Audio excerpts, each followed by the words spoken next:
Hey everybody, this is Shit Talk Reviews. Thank you so much for joining us. Today we're doing things a little differently because once again we have people all over the country, as Dave can't see his way to stick around his place of employment. So today I'm in South Florida. Derek is in we'd call you South Florida? Yeah. I guess. Kinda. So yeah, it's still South I would Florida. say he's kind of South Florida. You know what? My favorite part of this is I can make faces at Dave and he can't see it because he's too stupid. He doesn't know how to use technology. Yeah, and Dave is joining us remotely from the glorious Garden State of New Jersey. So we are via Zoom today. So if this goes horribly astray, it's not our fault. It's Mr. Zoom's fault. So John, you ever go somewhere and you just feel like there's just an awkward feeling about it? Something's off. It's kind of how I feel going into today's podcast because I'm really hoping you guys like this, but it's so hard to tell where you guys are going to be, where I'm going to be. So we'll see. Why don't you tell us who we're going to discuss today then? And then the lambasting of each other can start. So today we're talking about a band called OneFromTheNorth, pretty much an industrial band from Finland. This is their third album, and it's a little bit of mix between electric metal and rock, hard metal. So I can't wait to see where we're going to go with this because it's almost I don't know. I'm really curious to see how this winds up today. Dave, do you miss your asshole seat? Because I mean, you seem kind of nice. You're not sitting farting in your fart chair that brings out the asshole. So we'll see what happens. Well, Dave's nervous to hear if we're going to take him apart for his selection this week. Exactly. What my initial take was, and I'll just be honest with you, last week we got done with the podcast. I was driving north. I turned it on. I felt like I was supposed to turn around and drive to Miami and go clubbing. And so I didn't. I kept north, stayed north, and drove home. And I listened to it again on Monday and Wednesday going down. I think for me, I love the metal components of OneFromTheNorth. They're very In Flames-like. I questioned the techno dance party. When I was in college up near the Canadian border in Vermont, we used to go to Sherbrooke, Canada to go after chicks, right? To go after girls. And we'd go to these dance clubs that had a lot of the techno beats that OneFromTheNorth chooses. And it occurred to me, it felt like a metalhead walked into one of those clubs, up in Montreal or Sherbrooke, and found a person that does, the DJs and said, hey, let's take your world and mix it with In Flames. And I don't know if all right, let's do it. And for me, it's a little strange. I like the metal components of it, but the techno house party goes too far to the techno house party for me. But that's not to say it's bad. It's just a matter of taste. I totally can understand where you're going with that. And I kind of agree with you on that. But I just thought overall, you're right. I mean, the metal parts to this album, the guitar riffs, his growl, and I'm not a fan of the death growl. He throws that in there. Beyond very good. But it's hard to disagree that the other stuff mixed in worked at times and sometimes it didn't. But I'm not saying I didn't like it either. So, John, what do you think? I mean, it was one of those records that the first time I listened to it, I didn't dislike it, but it took a few passes to start to get into it for me. I felt like I understood the record. McKeenan, is that his name? Yes, sir. He's a one-man show and classy. That's nice, real nice. Very professional. Well, we're nothing if not professional. I felt like I understood how the record came together for him. I felt like I was able to get into his head a little bit when listening to it. The blending of the electronic and the traditional instruments, especially for heavy, heavy music. I got it. It did take me a while. I liked it. It was a slow burn for me. I think the last King Gizzard for you, Dave, was a slow burn. Yeah. This one took me a bit. I was listening to it right up until before we connected here for this, and I like it. There's tracks I like more than others, certainly, but that holds true with every record. John, to your but point, I liked it. To your point, John, a lot of this album, you could just tell. First of all, the passion in the guy's voice is incredible, but he's talking about power, right? How us is, how government rules everything, and it's a dictatorship. If you listen to the lyrics on some of these songs, clearly it's coming from the gut, right? It's almost like a person who's just had it about the establishment. At least that's what I got out of it. He had something to say on this record for sure. Yeah. Passion is there's no substitute for passion. And it's funny because when you don't like something as much as you would hope, you have to give credit to passion and giving your all, your soul. And look, he puts his soul into this band. And when I think of industrial, I think of, for me right away, I go to Ministry and Uncle Al. Yeah. And, everything from heroin use, the drug use to fighting and, it's just the dark side of humanity. But I also, when I think of metal and industrial, I think of Fear Factory. One from the North does not fit those molds. And that's not necessarily a bad thing. The industrial space has been dominated by a lot of bands that sound like Ministry and Fear Factory.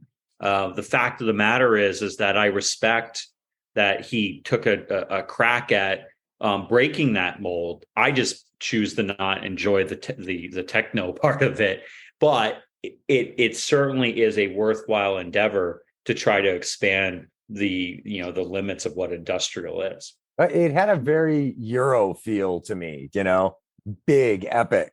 And I think the incorporation of all those super heavy sawtooth synth sounds played a big part in that. And then just the grandiose, like I said, like the Viking battle vibe that a lot of the songs on this record brought. Yeah, John, I echo what you just said. That's a very good point. You're right. And for me, after I went through that process, I'm like, what, let me go online and see what I could find this guy. And I did. I found some YouTube videos of this guy. I don't know, McKeenan. I don't know if you guys did. I couldn't find anything. When you physically, they're on there. If you YouTube it, it comes up. And when you see this guy's chops on the guitar, playing on the YouTube video, for me, seeing that made this a little bit better for me. I would say, if that makes sense. You saw it as legit, yeah, as opposed to a guy sitting behind a computer. Maybe, I don't know. Yeah, exactly. Right. Go ahead, Derek. I'm sorry. To back John's point, there's a band called Blood Command. And they are very Euro in that they have a girl that screams and she's awesome. I mean, she's live. She's absolutely nuts. But they have 1 second, they'll have a very dancey sound. And then the next, it's a pure screamo, rip your head off song. What's interesting about One from the North is that they are not afraid to be a dance party 1 second and then rip your head off the next in the same song. True. Yeah. And that's, again, that is respectable in that they are breaking a mold and giving, putting out what's genuine and authentic. And I do appreciate that fact. Again, not up my alley, but for others, I'm sure it is. And it might be even refreshing. There could be girls and guys out there that love going to the club that want a harder side to it. And this is it. I got to be honest with you too. It's hard when my time comes and it's my album, I got to throw you guys a curveball because the metal, John with producing things. So you guys are very knowledgeable in this stuff. So I got to throw you. So that's great. I got to throw you guys curveballs because if I keep throwing you the same stuff, it gets boring. So I try to trip you up. So I wasn't sure where this was going to go today, but surprisingly, Derek is not a fan of it, which is cool. He's not totally filled with hate for it. Yeah. No, I mean, honestly, it's not offensive like Avenged Sevenfold. and plastic daisies. But Yeah. there's nothing offensive about it. Art is art, right? And there is a attempt at stretching the limits of metal industrial, and that's to be commended. I really appreciate the metal pieces that are there. I really do. I would love to hear a full metal record without the electronic parts. And Right. I'd be curious to see what that would be, because for me right now, my album of the year is Unearthed, and we're in June. I like knuckle dragging, kick ass metal, but I do believe that, he's got talent. And if he stayed in a more narrow space, he might be more universally accepted. He might be hugely universally accepted, and I just don't realize it. But I would love to hear a full-fledged just metal album, remove the electronic pieces, or make the electronic pieces a little bit more standard to metal. I'll give the guy props for a lot on this record. I think from a tonal viewpoint, he picked great tones. Derek, you kept mentioning the disco, walking into the club. I totally get where you're picking that up from. There was only really one song, Silence in Me, the second to last track, that felt like at the beginning I was like, oh, that's in a club. But the others I thought were, you got moves, Derek. See, our listeners can't see this, which is maybe for the best. But yeah, I thought the tones were great. I thought he did a great job of blending the two styles together. And everything is subjective. I'm not surprised to hear that aspect of the record is not what jumps out for you, Derek. But I think he did a great job of squashing the two together. Either of you guys listened to his earlier stuff? I did, John. Yeah. The last record that he did, through the gray stone to Ravage. Yeah. I went back and listened to that one in full, and come on, Derek. I mean, really. But anyway, I did. I inherited some Coors Light, so when in Rome. But yes, I did go back and listen to that album, and I like this one better, but it stuck to the script, very similar. A little more. The last album seemed to be a bit more atmospheric. I mean, the album opens with this great, creepy, like outer space track, which is awesome. Yeah, I enjoyed it. Do you guys like the fact that? Does it sway you in any way to you both? If it's like a Wolfgang Van Halen or like a McKeenan or a Sermon, where one guy's really doing this all on his own, where John, anybody can appreciate that. Or there's five guys on stage and they're doing this themselves. Does it matter? Because I'm a little biased to the guys who do this by themselves. You give them deference because they're able to do it by themselves, or I do. I give a little bit more street cred to the guys who are doing this themselves. I think that's amazing. I think it's great too. Yeah. I understand it, and that's kind of what I was saying earlier, where I felt like I was able to get into his head as this album came together, because I understand what it's like to be the person to sit down and try and do it all yourself. So they get a solid set of knuckles from me. I agree. Yeah. My feeling is I love Typo Negative, and Peter Steele wrote a majority of the music. Like, let's be honest. I love Megadeth. Dave Mustaine writes a majority of the music. He can play leads with anybody. So I have mad respect for artists that have their vision, and they surround themselves with artists with a similar vision that are also allowed to take a step into the shadows and let their vision become real and support them. I'm just happy when human beings get along, to be honest with you. Yeah.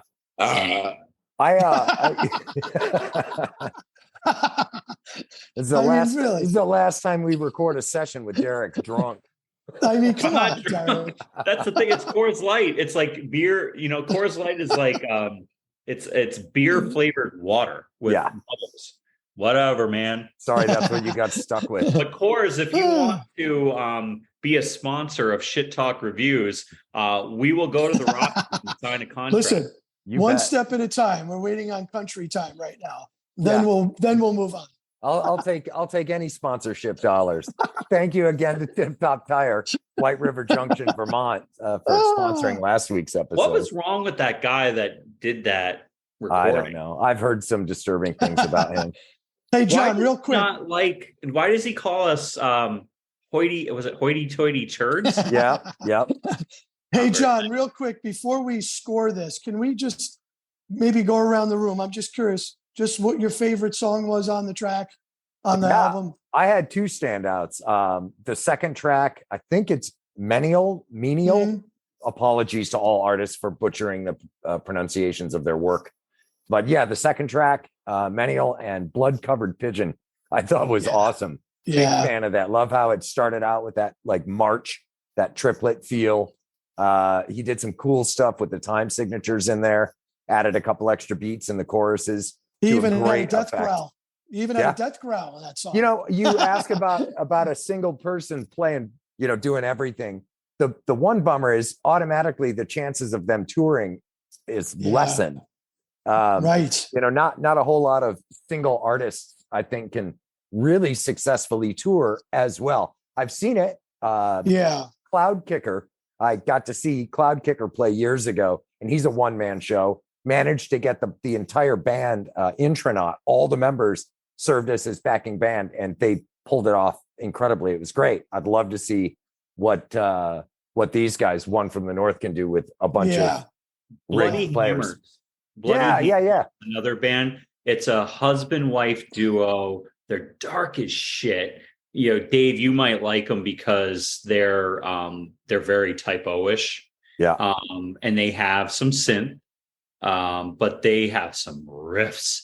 And they don't tour. It's just the two of them. Yeah, they just don't tour. They pump out album. I love everything that Bloody Hammers does. So they're certainly a band to check out. That's a duo that's worthwhile.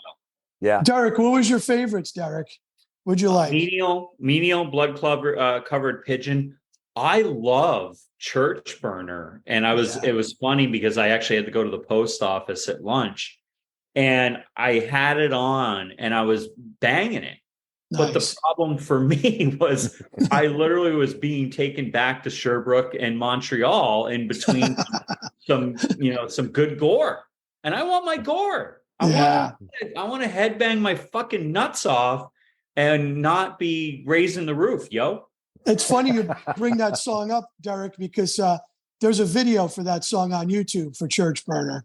So you check it out. Oh, I saw it. Yeah. For sure. And I watched it actually Friday night when I got back here after doing our podcast last week. I played it for my wife and she's like, yeah, the metal's cool. Metal's cool, but what's up with the dance party? And we thought about putting it on, like we've got like a big speaker in the backyard next to the pool. We thought about putting it on and having a little dance party, but it's too heavy to have a dance party too. Derek, were you disappointed that while there were a lot of disco synths, that there were no boy band choruses? Listen, there is no place for boy band choruses in metal, as far as I'm concerned. Boy bands are boy bands. Be a boy band, do your boy band thing, make girls go swoon and all this other stuff. But my God, man, no, thank God there was not. Sorry. Otherwise, I'd be cursing Dave for bringing this up. I have mad respect for the band. I have mad respect for what they're trying to do. It's not my cup of tea. Half of it is not my cup of tea, but I get it. And the talent is there. And I'm not going to begrudge anybody who has talent for being ambitious. It's a worthwhile cause. Derek, very well said, my man. Very well said. Dave, what were your standout tracks? So I think we all agree, Blood Covered Pigeon. Awesome song. Great song. Awesome. And then the other one for me was Regime Salvation and the Pyre, the name of the album. I thought that was a fabulous song. Church Burner, there was good ones. It was good stuff. Yeah. I'm glad you guys liked it. Cause like I said, you're a tough crowd, but I thought this was a good one because it's different, Yeah. Well, let's score this bitch. Let's start with you, Derek. Yeah, I gave them an 8 for talent, and I gave them a 6 for having something that isn't my cup of tea with too much like hat away. Baby, don't hurt me. But we'll go right in between the 8 and the 6, and we'll go at a 7. There you go. All right. Nice. Well, I'm giving him a solid 8. I thought the production quality was great. Performance also great. Gave his technical proficiency with the instruments a solid 8. I think it's a great record. I enjoyed it and I get it. It clicked with me. Yeah. So I felt like I understand it. Where are you, Dave? That's great. So, you know me, guys, I love the lyrics. And if you listen to this album as much as I did, I mean, I went as so far as to get the lyrics while I was listening to the song. And this guy is deep, he's passionate. It sounds like he's had it, or if not him, he's talking for all of us. His lyrics in A Slave to Self Deception is unbelievable. I'm not going to get into it. Listen to it. With that being said, I loved it. I thought, like Derek said in the beginning of this podcast, with the whole mix of electronics and the metal, he loved the metal, not the electronics. I kind of felt the same. I liked it a little bit more than Derek, but man, I can't wait to see what's ahead for this. And I'm going with an 8.5. Solid scores all the way around. Yeah. I don't know if I like the dynamic of not being in the same room though. It feels more difficult to beat up on Dave when we're not in the same room. Well, you know what though, Dave, he's his asshole chair, and maybe it's when he sits down and the smell of his farts come out of it, he becomes an asshole. He doesn't. It's hard to pick on Derek when he's not physically there because you want to choke him. You know what I mean? do.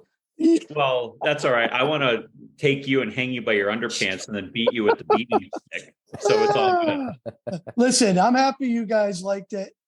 I am, because it's good shit. And this guy's talented, like Derek said. It's nice when you see this kind of talent, and maybe not for this podcast, like some other bands. We may never have found this guy. So you can never begrudge, and anybody who does, that takes one person's talent and their passion and their obvious commitment and tear them down, I wouldn't be able to live with myself. Yeah. Sevenfold made a ton of money. They took a huge chance. For me, it was a fail. It was a fail for all of us. But for a guy that's a one-man show, for me to come in here and shred it is just, it's not okay. And frankly, there is a massive talent there and passion. And so, there was no chance I was going to come in here and tear it apart the way we did Avenged Sevenfold, because it's not worthy of it. Yeah. Well, I agree. The fact is, it's a good record. Yeah. By pretty much any measure, it's a good record. It's well done. It's well put together. I'm not a lyrical guy, but I appreciate that he's got solid enough content that, Dave, you took note of it, and I'm sure others have and will. But it's a good record. It doesn't deserve to be shredded. Can I ask you, do you not like lyrics because you never learned to read? Be honest. Yeah. That's it. I was, as a young child, that was, maybe it was undiagnosed dyslexia. I don't know. That's crazy. I always knew growing up, I was a young boy, in the family home. And I always thought how sad my life is going to be that I'll never get to understand good metal lyrics because I can't now and will never be able to read. Huh. Dave, I think we should fire him. John, because how is he holding down a job when he's basically a caveman with jawline? John, stop talking over me. What was so interesting about that is I believed you. Well, I'm a hell of a con man, I guess. I've fooled you two fuckers for long enough. Oh, I miss you guys. No, you don't. Are you kidding me? You just saw us on Wednesday. Like, it's only been like 36 hours. That's a long time. Should I sing Rick Astley's "Together Forever and Ever to Pass"? Together forever with John. Dave. John, end this podcast. It's going in a bad direction. That's true. It is spiraling. Take us out. Well, we appreciate you guys coming and hanging out with us and listening to us shred each other. And happily this time, not an album or an artist. So, John, real quick, who's up next week? don't worry about. I'm up next week. Don't worry Okay. about who's up next week. It will not be Barry Manilow, though. I can tell you that. All right. Thanks again, everybody. We'll see you next week.